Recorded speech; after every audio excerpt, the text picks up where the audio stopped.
In the heart of Lagos, where the city's hustle and bustle filled the air with energy, there stood a well-known beauty salon called Royal Styles Salon. This was no ordinary place. It was where women gathered to not only style their hair, but also to indulge in gossip and share the latest stories about their lives. Among the regulars of the salon were three women, Titi, Chinelo, and Moni. They were friends bonded by one thing. Titi was the most convincing of the trio. She was in her mid-30s, with a love for fashion that far outweighed her financial means. She often arrived at the salon dressed in knockoff designer clothes that she had bought from the local market, but she carried herself with the air of someone who belonged to the elite class. "My husband just bought me a Range Rover," Titi boasted one Friday afternoon as she sat under the hairdryer. "He says he's going to surprise me with a vacation to Paris soon. You know, just for some light shopping." In reality, Titi's husband was an accountant in a struggling firm, and they lived in a modest two-bedroom apartment in the suburbs. There was no Range Rover, no vacation to Paris, and definitely no luxurious lifestyle. But none of that mattered in the salon. Here, Titi was a queen, and her audience always marveled at her supposed success. Chinelo, a 29-year-old woman with an infectious smile, had mastered the art of exaggeration. She often spoke of her husband, who she claimed was a top executive at a multinational company.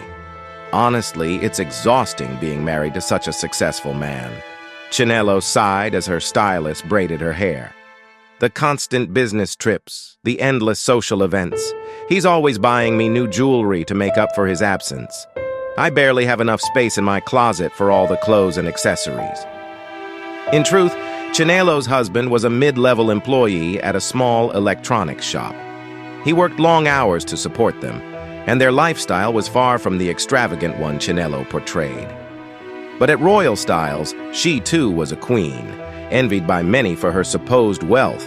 Moni, the youngest of the three at 27, had no husband, but was quick to lie about her fiancé, who she claimed was a business mogul with interests in oil and gas.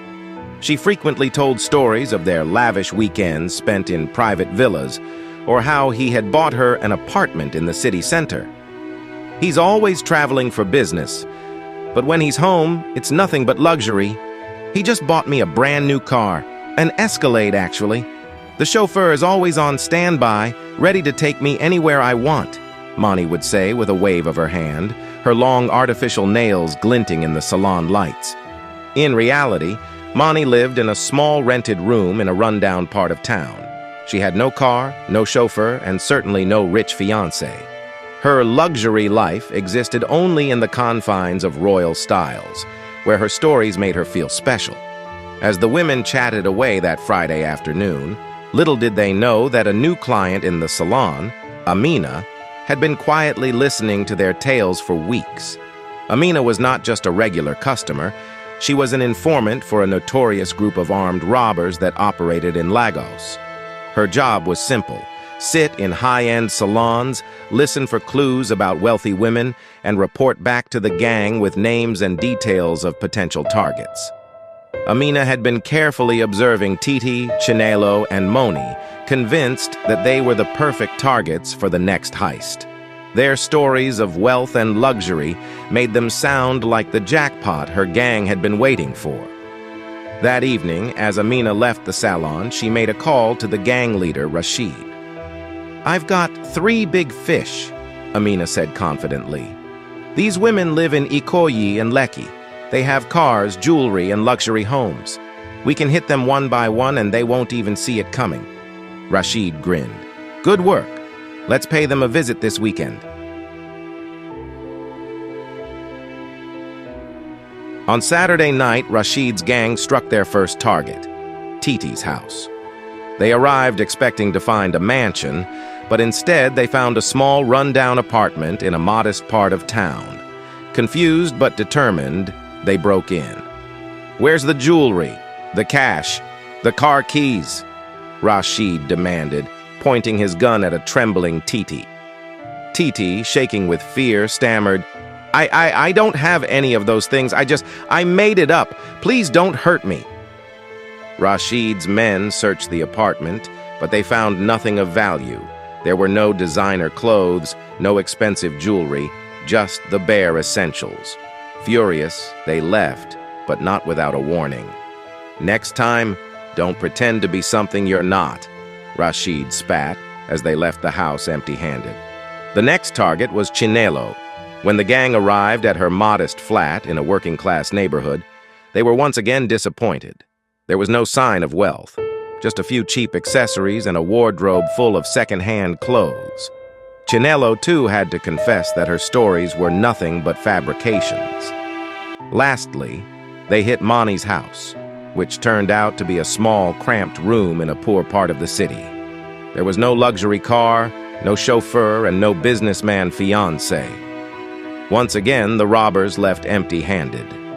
The next week at the Salon, Titi, Chinelo, and Moni returned, each of them still shaken from the robberies.